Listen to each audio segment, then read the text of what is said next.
So, I'm playing Outlast right now, and here's this creepy noise that I caught, and the game is glitched, so I have to, go right here and close application. But I actually want I don't know if other people heard this noise, but this noise is really creepy, so just hear it.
Yeah, did that actually sound scary?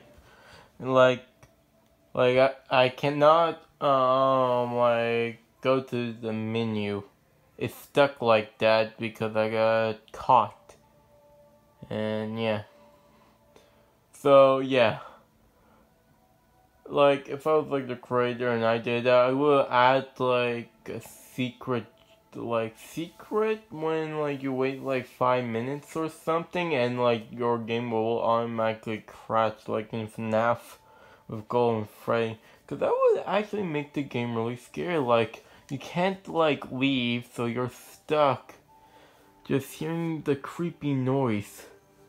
Seriously, that could actually be really scary. You just hear that when you're playing a game. Yeah, you're out there, man. You're out there. Okay, so, that's it. Goodbye, and go to sleep.